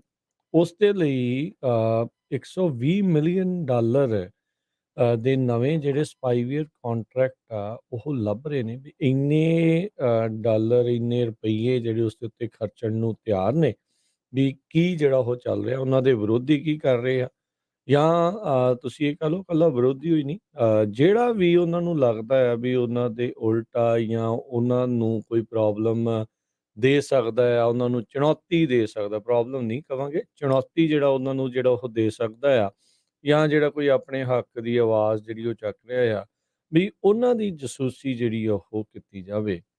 ਭਾਰਤ ਵਿੱਚ ਕਿਤੇ ਨਾ ਕਿਤੇ ਅਜਿਹੀਆਂ ਚੀਜ਼ਾਂ ਦਾ ਕੋਈ ਬਹੁਤਾ ਉਧਾਰ ਮੰਨਿਆ ਨਹੀਂ ਜਾਂਦਾ ਵੀ ਤੁਹਾਡੀ ਕੋਈ ਪ੍ਰਾਈਵੇਸੀ ਆ ਜਾਂ ਕੁਛ ਇੱਦਾਂ ਦੀਆਂ ਚੀਜ਼ਾਂ ਆ, ਸਰਕਾਰ ਕਰਦੇ ਪੁਲਿਸ ਕਰਦੇ ਪ੍ਰਸ਼ਾਸਨ ਕਰਦੇ ਉਹਨੂੰ ਜਦੋਂ ਉਹ ਕਰਨ ਲੱਗ ਜਾਂਦੇ ਆ ਤਾਂ ਤਕਰੀਬਨ ਲੋਕ ਉੱਥੇ ਦੇ ਵੀ ਉਸਨੂੰ ਮੁੱਦਾ ਬਣਾਉਣ ਦੀ ਥਾਂ ਦੇ ਉੱਤੇ ਮੰਨ ਹੀ ਜਿਹੜਾ ਉਹ ਜਾਂਦੇ ਆ ਚਾਹੇ ਸਿੱਧੇ ਤੌਰ ਦੇ ਉੱਤੇ ਉਹਨਾਂ ਦੇ ਹੱਕਾਂ ਦੀ ਉਲੰਘਣਾ ਜਿਹੜੀ ਉਹ ਕਿਉਂ ਨਾ ਹੋ ਰਹੀ ਹੋਵੇ। ਤੇ ਹੁਣ ਤੁਸੀਂ ਦੇਖੋ ਵੀ ਚੁੱਪ ਚੁਪੀਤੇ ਤਾਂ ਇਹ ਕਰਦੇ ਹੋਣ ਤਾਂ ਪਤਾ ਲੱਗਦਾ ਹੈ ਵੀ ਜਾਸੂਸੀ ਕਰਨੀ ਹੈ ਤੇ ਚੁੱਪ ਚੁਪੀਤੇ ਤੇ ਹੁਣ ਇਹ ਪਤਾ ਲੱਗ ਰਿਹਾ ਫਾਈਨੈਂਸ਼ੀਅਲ ਟਾਈਮ ਦੀ ਇਸ ਖਬਰ ਦੇ ਆਧਾਰ ਦੇ ਉੱਤੇ ਵੀ $120 ਮਿਲੀਅਨ ਦਾ ਨਵੇਂ ਕੰਟਰੈਕਟਸ ਲੱਭ ਰਹੇ ਆ ਕਿਉਂਕਿ ਪੈਗਾਸਸ ਨੂੰ ਬੈਨ ਕਰ ਦਿੱਤਾ ਸੀ। ਐਨਐਸਓ ਜਿਹੜਾ ਗਰੁੱਪ ਆ ਇਹ ਜਿਹੜਾ ਇਜ਼ਰਾਈਲੀ ਮੁਲਕ ਦੀ ਕੰਪਨੀ ਹੈਗੀ ਆ ਜਿਨ੍ਹਾਂ ਨੇ ਪੈਗਾਸਸ ਜਿਹੜਾ ਬਣਾਇਆ ਆ ਉਹਨਾਂ ਦੇ ਉੱਤੇ ਬਹੁਤ ਸਾਰੇ ਜਿਹੜੇ ਹਿਊਮਨ ਰਾਈਟ ਗਰੁੱਪਸ ਇੱਥੋਂ ਤੱਕ ਕਿ ਐਡਮਿਨਿਸਟ੍ਰੇਸ਼ਨ ਅਮਰੀਕਾ ਦੀ ਐਡਮਿਨਿਸਟ੍ਰੇਸ਼ਨ ਦੇ ਵਿੱਚੋਂ ਵੀ ਇਹਨਾਂ ਨੂੰ ਬੰਦ ਕਰਨ ਦੇ ਲਈ ਜਿਹੜਾ ਉਹ ਰੋਕਿਆ ਹੈਗਾ ਆ ਵੀ ਤੁਸੀਂ ਪੈਗਾਸਸ ਜਿਹੜਾ ਉਹ ਨਹੀਂ ਵਰਤ ਸਕਦੇ।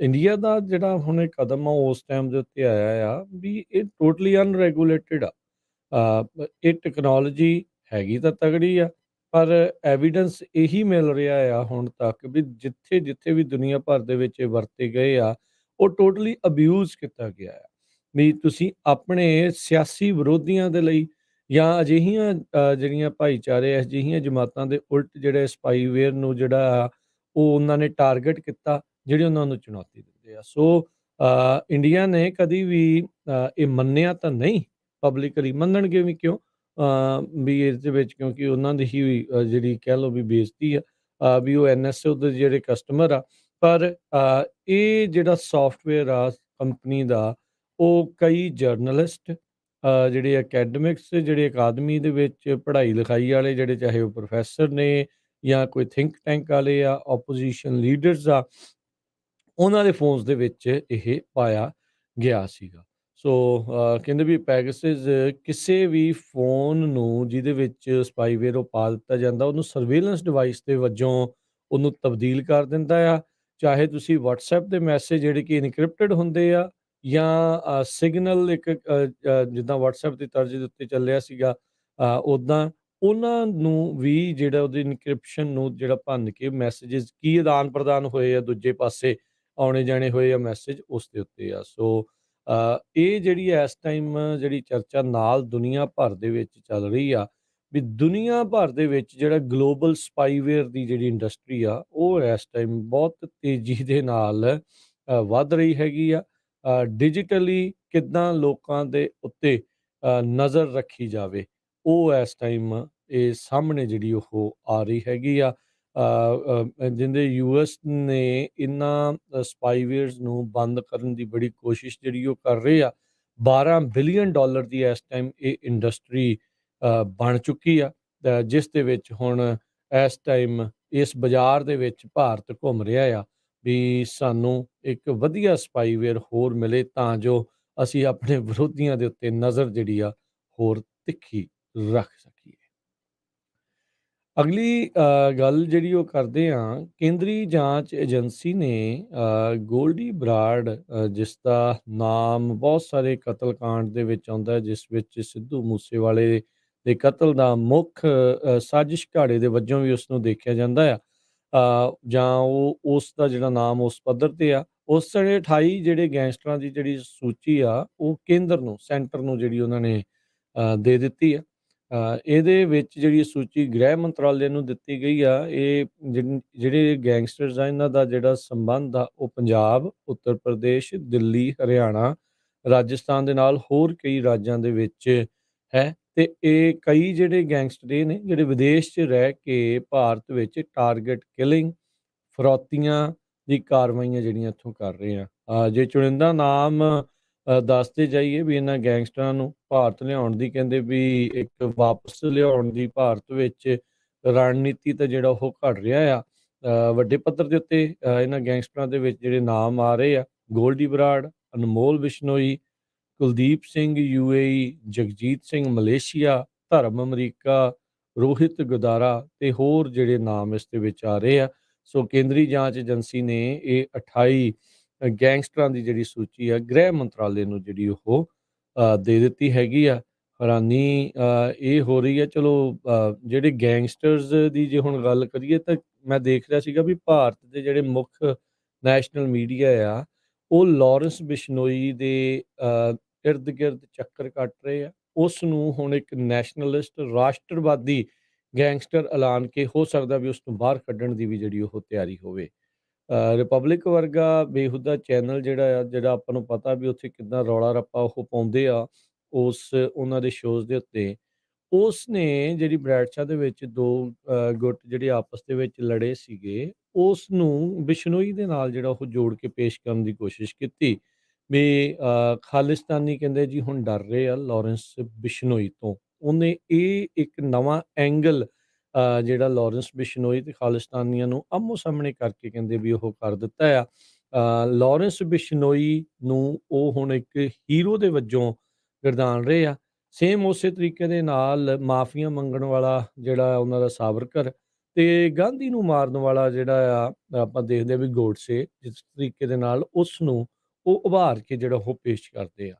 ਸੋ ਲਾਰੈਂਸ ਬਿਸ਼ਨੋਈ ਨੂੰ ਹੁਣ ਉਹਨਾਂ ਨੇ ਪੂਰੀ ਜਿਹੜੀ ਉਹ ਤੋਲ ਦਿੱਤੀ ਆ।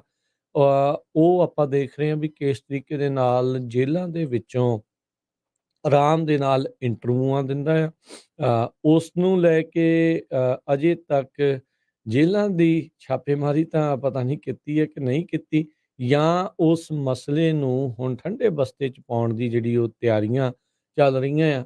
ਕਿਉਂਕਿ ਬੇਇੱਜ਼ਤੀ ਇਹਨਾਂ ਦੀ ਬਹੁਤ ਹੋਈ ਆ ਵੀ ਇਸ ਮਾਮਲੇ ਵਿੱਚ ਜੇਲ੍ਹ 'ਚੋਂ ਬਹਿ ਕੇ ਉਹ ਆਰਾਮ ਦੇ ਨਾਲ ਇੰਟਰਵਿਊਆਂ ਘੰਟੇ-ਘੰਟੇ ਦੀਆਂ 2 ਜਿਹੜੀਆਂ ਉਹ ਕਰ ਗਿਆ।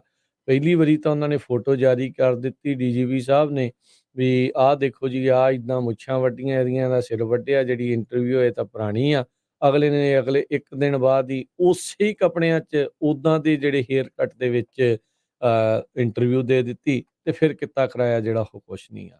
ਸੋ ਜਿਹੜੀਆਂ ਉੱਥੋਂ ਦੀਆਂ ਸਰਕਾਰਾਂ ਨੇ, ਉਹ ਆਪਣੇ ਵਿਰੋਧੀਆਂ ਦੀ ਆਵਾਜ਼ ਦੱਬਣ ਦੇ ਲਈ ਕਿਸੇ ਵੀ ਤਰੀਕੇ ਦੇ ਨਾਲ ਕਿਸੇ ਵੀ ਬੰਦੇ ਨੂੰ ਇਸਤੇਮਾਲ ਕਰਨਗੇ। ਤੇ ਹੁਣ ਉਹ ਲਾਰੈਂਸ ਬਿਸ਼ਨੋਈ ਦੇ ਦੁਆਲੇ ਜਿਹੜਾ ਉਹ ਹੋ ਰਹੇ ਆ, ਉਹਦੇ ਇਰਦ ਗਿਰਦ ਉਸ ਨੂੰ ਵਰਤਣ ਦੀ ਜਿਹੜੀ ਉਹ ਪੂਰੀ ਤਿਆਰੀ ਆ। ਕਿਸੇ ਟਾਈਮ ਦੇ ਉੱਤੇ ਸੰਤਾਂ ਦੀ ਤਸਵੀਰ ਵਾਲੀ ਟੀ-ਸ਼ਰਟ ਪਾ ਕੇ ਵੀ ਜਾਂਦਾ ਰਿਹਾ ਤੇ ਫਿਰ ਇੰਟਰਵਿਊਆਂ ਦੇ ਵਿੱਚ ਉਹ ਜਿਸ ਤਰੀਕੇ ਦੇ ਨਾਲ ਉਸ ਕੋਲ ਚੀਜ਼ਾਂ ਬੁਲਵਾਈਆਂ ਗਈਆਂ ਤੇ ਇੱਕ ਹੁਣ ਉਸ ਨੂੰ ਹੀਰੋ ਦੇ ਤੌਰ ਦੇ ਉੱਤੇ ਪੇਸ਼ ਕਰਨ ਦੀ ਜਿਹੜੀ ਪੂਰੀ ਸਾਜ਼ਿਸ਼ ਜਿਹੜੀ ਉਹ ਚੱਲ ਰਹੀ ਆ। ਪਰ ਅਫਸੋਸ ਦੇ ਨਾਲ ਇਹ ਕਹਿਣਾ ਪੈ ਰਿਹਾ ਆ ਵੀ ਉੱਥੋਂ ਦੇ ਲੋਕਾਂ ਨੂੰ ਜੋ ਇਹ ਗੇਮ ਖੇਡੀ ਜਾ ਰਹੀ ਆ, ਉਹ ਸਮਝਣ ਦੇ ਵਿੱਚ ਕਿਤੇ ਨਾ ਕਿਤੇ ਨਾਕਾਮੀ ਹਾਸਲ ਹੋ ਰਹੀ ਆ। ਕਿਉਂਕਿ ਉਹਨਾਂ ਦੀ ਅੱਖਾਂ ਦੇ ਉੱਤੇ ਚਸ਼ਮਾ ਹੀ ਜਿਹੜਾ ਪਤਾ ਨਹੀਂ ਇੱਦਾਂ ਦਾ ਲਾ ਦਿੱਤਾ ਗਿਆ, ਐਨਕਾਂ ਹੀ ਇੱਦਾਂ ਦੀਆਂ ਲੱਗੀਆਂ ਆ ਵੀ ਉਹਨਾਂ ਨੂੰ ਹੋਰ ਰਾਸ਼ਟਰਵਾਦੀ ਚੀਜ਼ ਤੋਂ ਇਲਾਵਾ ਹੋਰ ਕੁਛ ਨਜ਼ਰ ਨਹੀਂ ਆਉਂਦਾ। ਜਿਹੜਾ ਮਰਜ਼ੀ, ਜਿੱਦਾਂ ਮਰਜ਼ੀ ਜਿਹੜਾ ਉਹ ਬੋਲੀ ਜਾਵੇ। ਉੱਥੇ ਸਜ਼ਾ ਯਾਫਤਾ ਜਾਂ ਜਿਨ੍ਹਾਂ ਦੇ ਕੇਸ ਚੱਲ ਰਹੇ ਆ, ਜਿਨ੍ਹਾਂ ਨੂੰ ਅਦਾਲਤਾਂ ਨੇ ਕਿਹਾ ਵੀ ਤੁਸੀਂ ਹੇਟ ਸਪੀਚ ਨਹੀਂ ਦੇਣੀ, ਉਹ ਸ਼ਰੇਆਮ ਰੈਲੀਆਂ ਕਰ ਕਰਕੇ ਹੇਟ ਸਪੀਚ ਜਿਹੜੇ ਉਹ ਦੇ ਰਹੇ ਆ। ਤੇ ਜਿਹੜਾ ਕੋਈ ਇੱਥੇ ਆਪਾਂ ਦੇਖਦੇ ਹਾਂ ਵੀ ਆਪਣੀ ਹੱਕ ਦੀ ਆਵਾਜ਼ ਗੱਲ ਕਰਦਾ ਆ ਜਾਂ ਧੱਕੇ ਹੋ ਰਿਹਾ ਆ ਉਸ ਦੀ ਗੱਲ ਕਰਦਾ ਆ, ਕੋਈ ਅੰਮ੍ਰਿਤ ਛਕਾ ਰਿਹਾ ਆ, ਕੋਈ ਨਸ਼ੇ ਦੇ ਖਿਲਾਫ ਚੱਲ ਰਿਹਾ ਆ, ਉਹਨਾਂ ਖਿਲਾਫ ਕੀ ਕੁਛ ਜਿਹੜਾ ਆ ਉਹ ਨਹੀਂ ਕੀਤਾ ਜਾਂਦਾ। ਤੇ ਉਹੀ ਕਲਮਾਂ, ਉਹੀ ਫੇਸਬੁੱਕ ਵਾਲੇ, ਹੋਰ ਸੋਸ਼ਲ ਮੀਡੀਆ ਵਾਲੇ ਜਦੋਂ ਉੱਦਾਂ ਦੇ ਬੰਦੇ ਜਿਨ੍ਹਾਂ ਨੂੰ ਅਦਾਲਤਾਂ ਨੇ ਵੀ ਰੋਕਿਆ ਆ, ਵਰਜਿਆ ਆ, ਉਹਨਾਂ ਖਿਲਾਫ ਇੱਕ ਵੀ ਅੱਖਰ ਲਿਖਣ ਤੋਂ ਜਿਹੜਾ ਆ ਉਹ ਪਿੱਛੇ ਟਾਲਾ ਵੱਟ ਜਾਂਦੇ ਆ। ਦੱਬੇ ਨੂੰ ਦਬਾਉਣ ਵਾਲੇ ਦੇ ਵਿੱਚ ਤਾਂ ਬਹੁਤ ਆਏ ਆ, ਡਿੱਗੇ ਨੂੰ ਲੱਤਾਂ ਮਾਰਨ ਵਾਲੇ ਬਥੇਰੇ ਆ ਜਾਂਦੇ ਆ। ਮਜ਼ਾ ਤਾਂ ਸਵਾਦ ਤਾਂ ਉਹਨਾਂ ਲੋਕਾਂ ਦਾ ਤਾਂ ਆ ਵੀ ਉਹ ਰਾਜਾ ਵਰਗੇ ਜਿਹੜੇ ਐਮਐਲਏ ਆ, ਜਿਹੜੇ ਜਾ ਕੇ ਹੇਟ ਸਪੀਚਾਂ ਜਿਹੜੀਆਂ ਉਹ ਕਰ ਰਹੇ ਆ, ਵੀ ਉਹਨਾਂ ਖਿਲਾਫ ਵੀ ਜਿਹੜਾ ਬੋਲ ਕੇ ਦੇਖਣ। ਸੋ ਪਰ ਇਹ ਆ ਵੀ ਗੈਂਗਸਟਰਾਂ ਨੂੰ, ਹੇਟ ਫੈਲਾਉਣ ਵਾਲਿਆਂ ਨੂੰ ਇਸ ਟਾਈਮ ਪੂਰਾ ਜਿਹੜੀ ਆ ਸਪੇਸ ਆ ਉਹ ਮਿਲ ਚੁੱਕੀ ਆ। ਧਰੁਵੀਕਰਨ ਲੋਕਾਂ ਦੇ ਵਿੱਚ, ਪਾਟੋ ਧਾਰ ਵਿਰੋਧਤਾ ਵਾਲੀ ਜਿਹੜੀ ਆ, ਆਪਸ ਦੇ ਵਿੱਚ ਨਫ਼ਰਤ ਫੈਲਾਉਣ ਵਾਲੀ ਜਿਹੜੀ ਰਾਜਨੀਤੀ ਆ, ਉਹ ਇਸ ਟਾਈਮ ਚਰਮ ਸੀਮਾ ਦੇ ਉੱਤੇ ਪਹੁੰਚੀ ਹੋਈ ਆ। ਅਗਲੀ ਖਬਰ ਜਿਹੜੀ ਕਰਦੇ ਜਾਈਏ, ਅੰਮ੍ਰਿਤਪਾਲ ਸਿੰਘ ਹੁਣਾਂ ਦੀ ਭਾਲ ਨੂੰ ਲੈ ਕੇ ਹੁਣ ਕਾਫੀ ਦਿਨਾਂ ਤੋਂ ਮਾਮਲਾ ਕਹਿ ਸਕਦੇ ਹਾਂ ਵੀ ਥੋੜਾ ਸ਼ਾਂਤ ਆ। ਕੋਈ ਹੋਰ ਉਸ ਦੇ ਉੱਤੇ ਕੋਈ ਅਪਡੇਟ ਦੇਖਣ ਨੂੰ ਨਹੀਂ ਮਿਲੀ। 2 ਵੀਡੀਓਜ਼ ਤੇ ਇੱਕ ਆਡੀਓ ਆਉਣ ਤੋਂ ਬਾਅਦ ਦੇ ਵਿੱਚ ਅਜੇ ਜਿਹੜੀ ਆ ਕੋਈ ਹੋਰ ਹਲਚਲ ਨਜ਼ਰ ਨਹੀਂ ਆ ਰਹੀ ਹੈਗੀ ਵੀ ਅੰਮ੍ਰਿਤਪਾਲ ਸਿੰਘ ਕਿੱਥੇ ਹੋ ਸਕਦੇ ਆ। ਉਸ ਦੀ ਭਾਲ ਕਰਨ ਦੇ ਵਿੱਚ ਕਈ ਜਿਹੜੀਆਂ ਪੁਲਿਸ ਦੀਆਂ ਟੀਮਾਂ ਜੁਟੀਆਂ ਆ, ਵੱਖ-ਵੱਖ ਥਾਵਾਂ ਦੇ ਉੱਤੇ ਉਹ ਜਾ ਰਹੀਆਂ ਆ ਤੇ ਇਹ ਪਤਾ ਲੱਗਾ ਆ ਵੀ ਪੀਲੀ ਭੀਤ ਜਿਹੜਾ ਇਲਾਕਾ ਆ, ਉਸ ਦੇ ਮੋਹਨਾਪੁਰ ਗੁਰਦੁਆਰਾ ਸਾਹਿਬ ਦੀ ਜਿਹੜੀ ਸੀਸੀਟੀਵੀ ਫੁਟੇਜ ਆ, ਉਹ ਖੰਗਾਲਣ ਦੇ ਲਈ ਉੱਥੇ ਇੱਕ ਪੁਲਿਸ ਦੀ ਟੀਮ ਪਹੁੰਚੀ ਸੀ। ਦੱਸਿਆ ਹੁਣ ਇਸ ਤਰੀਕੇ ਦੇ ਨਾਲ ਜਾ ਰਿਹਾ ਆ, ਕਹਿੰਦੇ ਵੀ 25 ਮਾਰਚ ਤੋਂ ਪਹਿਲਾਂ ਦੀ ਜਿਹੜੀ ਸੀਸੀਟੀਵੀ ਫੁਟੇਜ ਆ, ਉਹ ਉੱਥੇ ਉਹਨਾਂ ਨੂੰ ਨਹੀਂ ਮਿਲੀ। ਤੇ ਗੁਰੂ ਘਰ ਦੇ ਜਿਹੜੇ ਕੈਮਰੇ ਆ, ਕਹਿੰਦੇ 26 ਮਾਰਚ ਤੋਂ ਬਾਅਦ ਦੀ ਜਿਹੜੀ ਰਿਕਾਰਡਿੰਗ ਕਰਨੀ ਉਹਨਾਂ ਨੇ ਸ਼ੁਰੂ ਕੀਤੀ ਹੈ, ਜੋ ਕਿ ਪੁਲਿਸ ਦੇ ਕੋਲ ਹੁਣ ਮੌਜੂਦ ਆ। ਹੁਣ ਕਹਿੰਦੇ ਵੀ ਉਹਨਾਂ ਨੇ ਇਸ ਮਾਮਲੇ ਵਿੱਚ ਵੀ ਜਾਂਚ ਜਿਹੜੀ ਉਹ ਸ਼ੁਰੂ ਕਰ ਦਿੱਤੀ ਆ ਤੇ ਦੱਸਿਆ ਇੱਦਾਂ ਜਾ ਰਿਹਾ ਵੀ ਗੁਰਦੁਆਰੇ ਦੀ ਜਿਹੜੀ ਸੀਸੀਟੀਵੀ ਫੁਟੇਜ ਆ, ਉੱਥੇ ਦੀ ਗਾਇਬ ਆ। ਕਿਉਂਕਿ ਇਹ ਵੀ ਜਦੋਂ ਅੰਮ੍ਰਿਤਪਾਲ ਸਿੰਘ ਇਹਨਾਂ ਦੀ ਗ੍ਰਿਫਤ ਦੇ ਵਿੱਚ ਨਹੀਂ ਸੀਗਾ ਤੇ ਉਸ ਟਾਈਮ ਦੇ ਉੱਤੇ ਖਬਰਾਂ ਜਿਹੜੀਆਂ ਉਹ ਆਈਆਂ ਸੀਗੀਆਂ, ਕੁਛ ਸੂਤਰ ਜਿਹੜੇ ਉਹਨਾਂ ਦੇ ਹੀ ਪੁਲਿਸ ਦੇ ਜਿਹੜੇ ਆ ਉਸ ਟਾਈਮ ਦੇ ਉੱਤੇ ਦੱਸ ਰਹੇ ਸੀਗੇ ਵੀ ਇਹ ਪੀਲੀਭੀਤ ਵਿੱਚ ਵੀ ਅੰਮ੍ਰਿਤਪਾਲ ਸਿੰਘ ਆ ਹੋ ਸਕਦਾ ਹੈ। ਪਰ ਰਾਈਟ ਨਾਓ ਕਿੱਥੇ ਆ, ਇਸ ਦੇ ਬਾਰੇ ਕਿਸੇ ਨੂੰ ਕੋਈ ਅਪਡੇਟ ਨਹੀਂ ਆ। ਇਹ ਤਾਂ ਹੁਣ ਬਾਅਦ ਦੇ ਵਿੱਚ ਪੁਲਿਸ ਵਾਲੇ ਹੀ ਜਿਹੜੇ ਆ ਉਹ ਦੱਸ ਸਕਣਗੇ ਵੀ ਕੀ ਕੁਛ ਜਿਹੜਾ ਆ ਉਹ ਚੱਲ ਰਿਹਾ ਹੈਗਾ ਆ। ਤੇ ਇੱਥੇ ਹੀ ਜਿਹੜੇ ਆਪਣੇ ਅੱਜ ਪ੍ਰੋਗਰਾਮ ਦੀ ਜਿਹੜੀ ਉਹ ਸਮਾਪਤੀ ਜਿਹੜੀ ਉਹ ਕਰਦੇ ਆ ਤੇ ਜ਼ਰੂਰ ਦੱਸ ਜਾਈਏ, ਕੱਲ ਗੁਰਦੁਆਰਾ ਗੁਰੂ ਨਾਨਕ ਪ੍ਰਕਾਸ਼ ਦਮਦਮੀ ਟਕਸਾਲ ਟਰੇਸੀ ਉੱਥੇ ਪਹੁੰਚੇ ਸੀਗੇ। ਹੋਲੇ ਮਹੱਲੇ ਨੂੰ ਸੰਬੰਧ ਦੇ ਵਿੱਚ ਉੱਥੇ ਨਗਰ ਕੀਰਤਨ ਜਿਹੜੇ ਉਹ ਸਜਾਏ ਗਏ। ਉਸ ਤੋਂ ਪਹਿਲਾਂ ਸ਼ਨੀਚਰਵਾਰ ਨੂੰ ਸਪੋਰਟਸ ਡੇ ਵੀ ਜਿਹੜਾ ਉਹ ਕਰਾਇਆ ਗਿਆ। ਵੱਖ-ਵੱਖ ਖੇਡਾਂ, ਵਾਲੀਬਾਲ, ਹਾਕੀ, ਹੋਰ ਬੱਚਿਆਂ ਦੀਆਂ ਦੌੜਾਂ ਤੋਂ ਲੈ ਕੇ ਗੱਤਕੇ ਦੇ ਮੁਕਾਬਲੇ, ਬੀਬੀਆਂ, ਬਜ਼ੁਰਗਾਂ ਦੀਆਂ ਬਹੁਤ ਸਾਰੀਆਂ ਜਿਹੜੀਆਂ ਖੇਡਾਂ ਕਰਵਾਈਆਂ ਗਈਆਂ। ਉਹ ਸਾਰੀਆਂ ਖੇਡਾਂ ਦੀ ਪੂਰੇ ਪ੍ਰੋਗਰਾਮ ਦੀ ਜਿਹੜੀ ਕਵਰੇਜ ਆ ਪੰਜਾਬੀ ਰੇਡੀਓ USA ਨੇ ਉੱਥੇ ਕੀਤੀ ਆ। ਤੁਸੀਂ ਪੰਜਾਬੀ ਰੇਡੀਓ USA ਦੇ YouTube ਜਾਂ Facebook ਚੈਨਲ ਦੇ ਉੱਤੇ ਜਾ ਕੇ ਉਹ ਸਪੋਰਟਸ ਡੇ ਦੀ ਤੁਸੀਂ ਅਪਡੇਟਸ ਔਰ ਹਾਈਲਾਈਟਸ ਆ ਸਾਰੀਆਂ ਜਿਹੜੀਆਂ ਉੱਥੇ ਦੇਖ ਸਕਦੇ ਆ। ਉਸ ਦੇ ਨਾਲ-ਨਾਲ ਕੱਲ ਨਗਰ ਕੀਰਤਨ ਜਿਹੜਾ ਆ ਉੱਥੇ ਸਜਾਇਆ ਗਿਆ। ਉਸ ਦੀ ਵੀ ਪੂਰੀ ਕਵਰੇਜ, ਅੰਦਰੋਂ ਚੱਲ ਰਹੇ ਜਿਹੜੇ ਸਮਾਗਮ, ਉਸ ਦੇ ਨਾਲ-ਨਾਲ ਬਾਹਰੋਂ ਸੰਗਤਾਂ ਦੇ ਨਾਲ ਗੱਲਬਾਤ, ਸੇਵਾਦਾਰਾਂ ਦੇ ਨਾਲ ਗੱਲਬਾਤ, ਨਗਰ ਕੀਰਤਨ ਦੇ ਜਿਹੜੇ ਦਰਸ਼ਨ ਆ, ਉਹ ਤੁਸੀਂ ਉਸ ਅਪਡੇਟ ਦੇ ਵਿੱਚ ਪੰਜਾਬੀ ਰੇਡੀਓ USA ਦੀ ਉਹਨਾਂ ਵੀਡੀਓਜ਼ ਦੇ ਵਿੱਚ ਜਾ ਕੇ ਤੁਸੀਂ ਦੇਖ ਸਕਦੇ ਆ। ਇੱਕ ਚੀਜ਼ ਜਿਹੜੀ ਉੱਥੇ ਜ਼ਰੂਰ ਰਹੀ, ਦੀਪ ਸਿੱਧੂ ਦਾ ਵੀ ਜਿਹੜਾ ਜਨਮ ਦਿਨ ਆ ਉਹ ਕੱਲ੍ਹ ਸੀਗਾ ਅਤੇ ਉਸ ਦੇ ਨਾਲ-ਨਾਲ ਅੰਮ੍ਰਿਤਪਾਲ ਸਿੰਘ ਤੇ ਬਾਕੀ ਜਿਹੜੇ ਸਿੰਘ ਜਿਹੜੇ ਸ਼ਹੀਦ ਨੇ, ਸਿੰਘ ਸਿੰਘਣੀਆਂ ਸ਼ਹੀਦ, ਉਹਨਾਂ ਨੂੰ ਉੱਥੇ ਯਾਦ ਕੀਤਾ ਗਿਆ ਤੇ ਸੰਤ ਜਰਨੈਲ ਸਿੰਘ ਜੀ ਖਾਲਸਾ ਭਿੰਡਰਾਂਵਾਲੇ, ਉਹਨਾਂ ਦੀਆਂ ਤਸਵੀਰਾਂ, ਦੀਪ ਸਿੱਧੂ ਦੀਆਂ ਤਸਵੀਰਾਂ, ਅੰਮ੍ਰਿਤਪਾਲ ਸਿੰਘ ਦੀਆਂ ਤਸਵੀਰਾਂ ਸਾਰੀਆਂ ਉੱਥੇ ਸੀਗੀਆਂ। ਬਹੁਤ ਸਾਰੇ ਸਾਡੇ ਉੱਥੇ ਸਰੋਤੇ ਦਰਸ਼ਕ ਵੀ ਮਿਲੇ ਜਿਹੜੇ ਉਹਨਾਂ ਦੇ ਕਾਫੀ ਫੈਨ ਵੀ ਸੀਗੇ। ਕਹਿੰਦੇ ਸੀ ਵੀ ਗੱਲ ਜਿਹੜੀ ਉਹਨਾਂ ਦੀ ਕਰਦੇ ਜਿਹੜਾ ਉਹ ਰਹਿਣਾ ਚਾਹੀਦਾ ਹੈ। ਸੋ ਦੇਖੋ ਉਹ ਜਿਹੜੀਆਂ ਚੀਜ਼ਾਂ ਚੱਲ ਰਹੀਆਂ ਆ, ਗੱਲਬਾਤ ਜੋ ਉੱਥੇ ਮਸਲੇ ਚੱਲ ਰਹੇ ਆ, ਆਪਾਂ ਅਕਸਰ ਉਹ ਸਾਰਿਆਂ ਨੂੰ ਉਸ ਦੇ ਰੂਬਰੂ ਜਿਹੜੇ ਉਹ ਕਰਾਉਂਦੇ ਰਹਿੰਦੇ ਆ ਤੇ ਕਾਫੀ ਪਰ ਉਸ ਦੇ ਫੈਨ ਆਪਾਂ ਨੂੰ ਉੱਥੇ ਮਿਲੇ। ਉਸ ਦੀ ਸੋਚ ਨੂੰ ਲੈ ਕੇ ਇੱਕ ਵਾਲੀਬਾਲ ਦੀ ਟੀਮ ਸੀਗੀ, ਦੀਪ ਸਿੱਧੂ ਦੇ ਨਾਮ ਦੇ ਉੱਤੇ ਉਹਨਾਂ ਨੇ ਆਪਣੀ ਵਾਲੀਬਾਲ ਦੀ ਟੀਮ ਦਾ ਜਿਹੜਾ ਉਹ ਰੱਖਿਆ ਸੀਗਾ ਵੀ ਕਹਿੰਦੇ ਵੀ ਸਾਨੂੰ ਉਹਦੀ ਸੋਚ ਚੰਗੀ ਲੱਗਦੀ ਹੈ, ਨੌਜਵਾਨ ਉਸ 'ਤੇ ਜੁੜੇ ਸੀ, ਕਹਿੰਦੇ ਵੀ ਬਹੁਤ ਵਧੀਆ ਢੰਗ ਦੇ ਨਾਲ ਚੀਜ਼ਾਂ ਨੂੰ ਜਿਹੜਾ ਉਹ ਪੇਸ਼ ਕਰਦਾ ਸੀਗਾ, ਉਹਦਾ ਘਾਟਾ ਤਾਂ ਪੂਰਾ ਨਹੀਂ ਹੋ ਸਕਦਾ, ਪਰ ਉਸਦੇ ਨਾਮ ਨੂੰ ਜਿਹੜਾ ਇੱਦਾਂ ਅਸੀਂ ਖੇਡਾਂ ਦੇ ਜ਼ਰੀਏ ਵੀ ਅੱਗੇ ਲੈ ਕੇ ਜਾਣ ਦੀ ਜਿਹੜੀ ਉਹ ਕੋਸ਼ਿਸ਼ ਕਰ ਰਹੇ ਹਾਂ। ਬਾਕੀ ਪ੍ਰਬੰਧ ਬਹੁਤ ਵਧੀਆ ਜਿਹੜੇ ਉੱਥੇ ਰਹੇ, ਜਿਹੜੀ ਗੁਰੂ ਘਰ ਦੀ ਜਿਹੜੀ ਪ੍ਰਬੰਧਕ ਨੇ ਉਹਨਾਂ ਨੇ, ਤੇ ਬਾਕੀ ਜਿਹੜੇ ਵਲੰਟੀਅਰਸ ਆ, ਸੇਵਾਦਾਰਾਂ ਨੇ ਬਹੁਤ ਹੀ ਵਧੀਆ ਜਿਹੜਾ ਇਹ ਸਮਾਗਮ ਆ ਉੱਥੇ ਕਰਵਾਇਆ। ਸੰਗਤਾਂ ਦੂਰੋਂ ਨੇੜਿਓਂ ਦੁਰੀਆਂ ਉੱਥੇ ਪਹੁੰਚੀਆਂ, ਕੋਈ 15,000 ਕੋਈ 20,000, ਪਰ ਕਾਫੀ ਸੰਗਤ ਸੀਗੀ। ਪੂਰਾ ਜਿਹੜਾ ਉਹ ਭਰਵਾਂ ਇਕੱਠ ਜਿਹੜਾ ਆ ਉੱਥੇ ਹੋਲੇ ਮਹੱਲੇ ਦੇ ਸੰਬੰਧ ਵਿੱਚ ਸਜਾਏ ਗਏ ਇਹਨਾਂ ਸਮਾਗਮਾਂ ਦੇ ਵਿੱਚ ਉੱਥੇ ਦੇਖਣ ਨੂੰ ਮਿਲਿਆ। ਤਸਵੀਰਾਂ, ਵੀਡੀਓਜ਼ ਸਾਰਾ ਕੁਛ ਪੰਜਾਬੀ ਰੇਡੀਓ USA ਦੇ ਸੋਸ਼ਲ ਮੀਡੀਆ ਪਲੇਟਫਾਰਮਸ ਦੇ ਉੱਤੇ, YouTube ਤੇ Facebook ਦੇ ਉੱਤੇ ਇਸ ਟਾਈਮ ਪੈ ਚੁੱਕਾ ਆ। ਜਿਨ੍ਹਾਂ ਨੇ ਵੀ ਮਿਸ ਕਰਕੇ ਉਹ ਉੱਥੇ ਜਾ ਕੇ ਉਸਨੂੰ ਦੇਖ ਸੁਣ ਸਕਦੇ ਆ। ਹੁਣ ਲੈਂਦੇ ਹਾਂ ਜੀ ਇਜਾਜ਼ਤ, ਮੇਰੇ ਰਾਜਕਰਮਵੀਰ ਸਿੰਘ ਵੱਲੋਂ ਇਜਾਜ਼ਤ ਹੈ। ਤੇ ਖਬਰ ਤੇ ਨਜ਼ਰ ਪ੍ਰੋਗਰਾਮ ਸਮਾਪਤ ਹੈ। ਬ੍ਰੇਕ ਲਵਾਂਗੇ, ਬ੍ਰੇਕ ਤੋਂ ਉਪਰੰਤ ਬਾਅਦ 'ਚ ਮੁੜ ਕੇ ਫਿਰ ਵਾਪਸ ਹਾਜ਼ਰ ਹੋਵਾਂਗੇ, ਤੇ ਉਸ ਤੋਂ ਬਾਅਦ ਦੇ ਵਿੱਚ ਤੁਹਾਡੇ ਨਾਲ ਨਵਾਂ ਪ੍ਰੋਗਰਾਮ ਜਿਹੜਾ ਆਪਣਾ ਅਪਡੇਟ ਅਮਰੀਕਾ ਆ, ਅਮਰੀਕਾ ਤੇ ਦੁਨੀਆ ਦੀਆਂ ਅਹਿਮ ਖਬਰਾਂ ਲੈ ਕੇ ਹਾਜ਼ਰ ਹੋਵਾਂਗੇ। ਮਿਲਦੇ ਹਾਂ ਬ੍ਰੇਕ ਤੋਂ ਬਾਅਦ। ਸਭ ਨੂੰ ਪਿਆਰ ਭਰੀ ਨਿੱਘੀ ਸਤਿ ਸ੍ਰੀ ਅਕਾਲ।